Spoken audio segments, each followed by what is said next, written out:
So the first objection that we're going to cover is, I need to talk with blank. I need to talk with a third party person that's not there, whether it's a spouse, a kid, a sibling, a grandchild. It doesn't matter. They're trying to defer the decision on somebody else on whether or not they can move forward. And this is a tough objection because the roots of this objection are in 3 of the 4 reasons why people don't buy: trust, value, and price, but mostly value and price. So we're going to break this video up into 3 sections. First, how to handle this objection ahead of time. Second, breaking down the roots of this objection. And third, how to transition and close this objection. So how can we handle this objection before it even comes up? Well, we need to pin them down as the decision maker early in the presentation. So in step 1, when you're connecting with them and you're finding out about who they love and who's around, a good thing to say is, well, Ms. Johnson, you're talking so much about your kids and stuff, or your spouse, or your granddaughter. Do they help you with any of these programs, or do you handle everything by yourself? You know, your bills, Medicare, all that type of stuff. Do you handle all that yourself? You do? Okay, awesome. I just wanted to make sure. And then right there, you've pinned them down. So later, when they give you the objection of, I need to talk with this person or that person, you could say, well, hey, Ms. Johnson, I thought you said earlier that you handle all of these things yourself, right? And then that gives you the ability to transition and get into the true root of the objection of either trust, value, or if it's price with them. And so that leads us into the second part of this video of digging into those specific roots. So let's go number 1 with trust. In this situation, either you're replacing a policy of theirs or you're signing them up for something for the first time. This is probably going to be the smaller of the 3 reasons why they wouldn't buy in this objection, but you still want to make sure you're touching on it, whether you're replacing a policy of theirs or signing them up for the first time. So how can you build trust quickly in this moment? You can realign yourself with the state and make sure that they understand that you're not going to draft or take any money out of their account right away. And so how can you do that? Just say, absolutely. So these programs, Ms. Johnson, are state regulated. And so we just have to see if we can get you approved with them first. And they actually need to think about it as well. And so these programs wouldn't even start until next month. The second route is value. And if someone values something, it's urgent. So what I like to do after I reestablish my trust by aligning myself with the state and briefly mentioning that we're not going to draft anything, I like to confirm with them, Ms. Johnson, this burial program is something that's important to you, right? This is something you're trying to leave with your family. And based off their response, you're going to be able to gauge how interested they are in the product and how much they actually value it. And from there, what I like to do is just reiterate, Ms. Johnson, we just need to see if we can get you approved. And I build urgency with a story of, listen, this person said they want to think about it, talk to their spouse, and we just got them approved. And then actually 2 weeks later, Ms. Johnson, they had a stroke. And thank God we got them approved before that stroke, because that stroke took them from being able to qualify for a preferred program down to a C grade program. And so I build that value in that moment. And then the final thing with value I like to do is try and pin them down on a price. So I say, Ms. Johnson, this is something you would be paying for, right? Not that other person? Okay, awesome. I just wanted to check on that. So of these 3 programs, when you do finally decide, which one would you probably choose?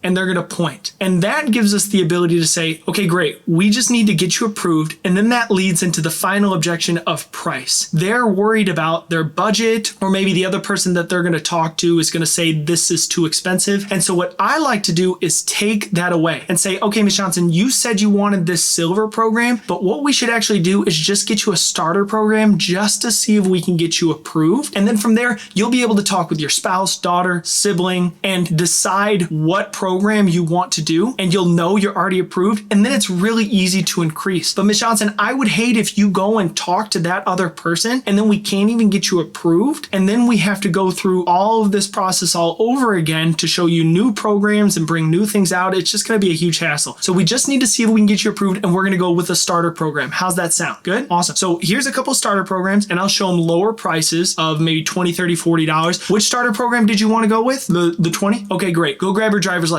for me really quick. And then that's going to take us to the final part of this video of transitioning into that close. So you just saw it right there. But another thing that we would want to do is say, so let's just see if we can get you approved. And once we get you approved, we'll call that person and go over everything with them. Or we can actually just give them a call right now if you'd like. And then you want to make sure that you're setting an immediate follow-up with that third-party person, whether it's a phone call right away, that afternoon or evening meeting with them, or talking to them over the phone, or setting up a follow-up meeting within the next 2 to 3 days. You want to try and get to them as soon as possible so you can be the one to explain what the program is, build your credibility, and build a connection with that individual person. So that's how to handle the objection of, I want to talk to a third-party person. You want to pin them down early in the conversation. You want to address and find out what the true root of their objection is, whether they don't trust you, whether they don't truly value the insurance or it's not urgent enough for them, or if it's the price. You lower the price to a starter program so you can just get them approved. And once you get them approved, you'll be able to contact that third-party person and tell them what happened. And you want to be the one to reach out to that person first and set the tone and have the ball in your court.